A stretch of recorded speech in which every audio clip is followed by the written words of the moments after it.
Hey guys, Scott Patton here, and this is my What's Happening on Chickamauga. You know, I've been out a couple days this week, and it's been okay. It's not been great, but I've been able to catch some fish. Everything I'm still doing, still shallow. You know, we've had a little bit of cloud cover. We didn't get the rain and stuff, so I thought that forecast was going to get us. I really thought it would be a hammer on this week.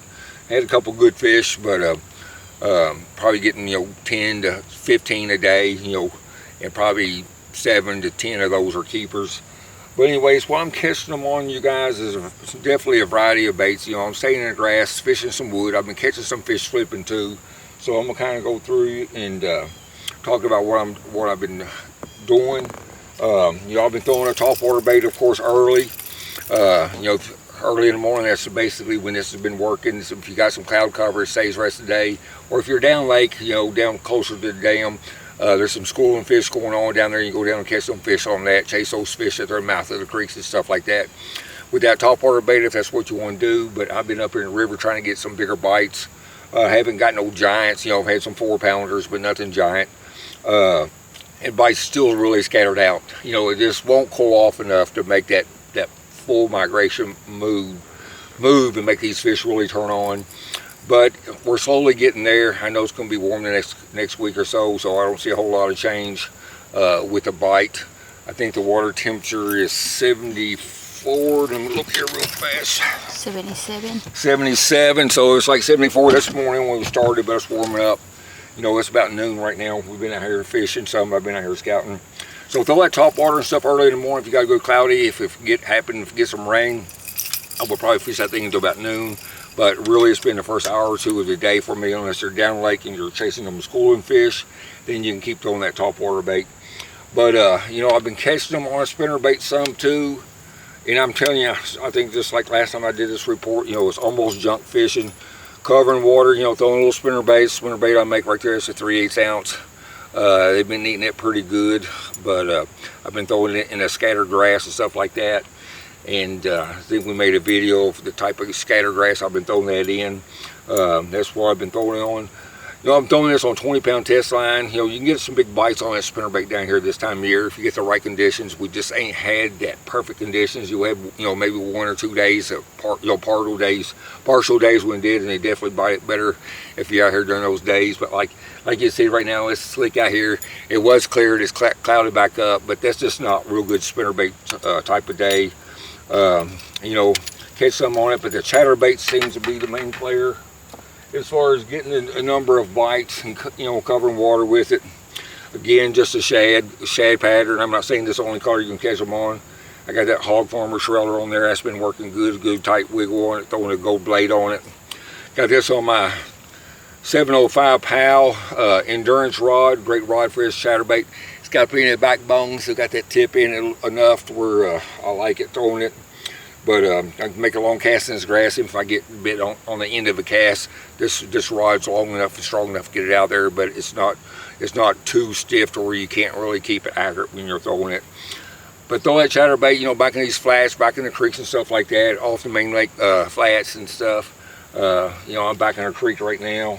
We're about ready to head in. I want to do this for you guys real fast. And I've caught some fish on buzzbait too.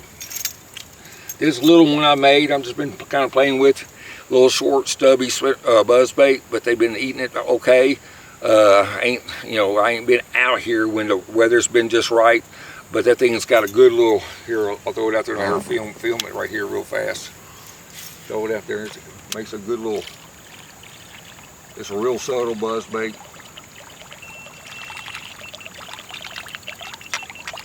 All right, but I've been catching some fish on that. You can put a trailer hook on it too. Throw blade, it's a 3/8 ounce. Throwing on 20-pound test mono. This is my PAL diesel rod, but this is a 7.2. I've been making long casts across, in that shallow grass and stuff like that. Haven't caught any big fish on it, 2.5 pounds, about the biggest. But they've been eating it too, especially if you got a little chop on the water. Something I did today too, and had some bites and missed some. And caught some on it too, is of course I got that either a 3/8 ounce or a 1/2 ounce pro tungsten. I got this on 25-pound test Seaguar fluorocarbon on my PAL endurance. This is a 775 flipping stick. Loved it. Flipping stick's got great action, good and light, strong. Got this thing rigged up, this raised bug, green pumpkin blue with some red flake in it. That's been real good. Like I said, I got down a 5/0 hook, and that's a 1/2 ounce pro tungsten because I've been flipping it some grass too. But I'll flip it up into those laydowns and stuff, you guys, and you just kind of got to work around. They're not moving around, but it seems like you got to hit him on the head with it, especially later in the day. Like I said, I just picked this thing up about an hour and a half ago and had 2 or 3 on it. But that's working too. So you know, it's just you just gotta cover water. You gotta look for them, guys. They're not everywhere. I'm not seeing the bait I like to see in the back of some of these creeks that should be back there. The grass is about right. You know, I'm happy with the grass. The water level's down a foot. Just for you coming down here, they should keep dropping it.